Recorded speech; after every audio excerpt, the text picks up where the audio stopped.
നമസ്കാരം.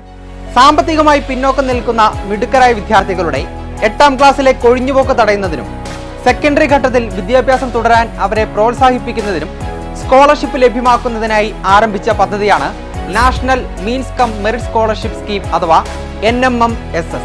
2022-23 NMMSS-ന് അപേക്ഷ സമർപ്പിക്കാനുള്ള അവസാന തീയതി 2022 നവംബർ 16 NMMSC.kerala.gov.in എന്ന വെബ്സൈറ്റിലൂടെയാണ് അപേക്ഷകൾ സമർപ്പിക്കേണ്ടത്. സംസ്ഥാന ഗവൺമെന്റ് എയ്ഡഡ് അതുപോലെ തന്നെ തദ്ദേശ സ്ഥാപന സ്കൂളുകളിൽ പഠിക്കുന്ന 9ാം ക്ലാസ്സിൽ നിന്ന് തെരഞ്ഞെടുക്കപ്പെടുന്ന 1 ലക്ഷം വിദ്യാർത്ഥികൾക്ക് ഓരോ വർഷവും പുതിയതായി സ്കോളർഷിപ്പുകൾ നൽകുന്നു. അർഹരായ വിദ്യാർത്ഥികൾക്ക് 10 മുതൽ +2 വരെ സ്കോളർഷിപ്പ് പുതുക്കി നൽകാനും അവസരമുണ്ട്.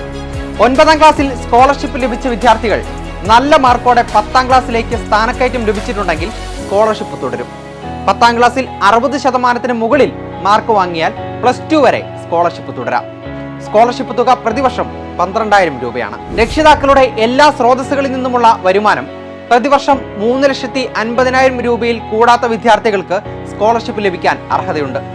സ്കോളർഷിപ്പ് ലഭിക്കുന്നതിനുള്ള സെലക്ഷൻ ടെസ്റ്റിൽ പങ്കെടുക്കുന്നതിന് വിദ്യാർത്ഥികൾക്ക് 7ാം ക്ലാസ് പരീക്ഷയിൽ കുറഞ്ഞത് 55% മാർക്കോ തത്തുല്യ ഗ്രേഡോ കരസ്ഥമാക്കിയിരിക്കണം. SC/ST വിദ്യാർത്ഥികൾക്ക് 5% ഇളവും ലഭിക്കും. 2008-2009 വിദ്യാഭ്യാസ വർഷം ആരംഭിച്ച പദ്ധതി 2020-21 വരെ 22.06 ലക്ഷം സ്കോളർഷിപ്പുകളാണ് അനുവദിച്ചത്. ഓരോ വർഷവും 1 ലക്ഷം സ്കോളർഷിപ്പുകളാണ് പദ്ധതി പ്രകാരം നൽകുക. അതുകൊണ്ട് അർഹരായ വിദ്യാർത്ഥികൾ വൈകാതെ തന്നെ വെബ്സൈറ്റ് സന്ദർശിച്ച് ആപ്ലിക്കേഷൻ അയക്കുക. ഓർക്കുക, അപേക്ഷിക്കാനുള്ള അവസാന തീയതി നവംബർ 16. Thank you.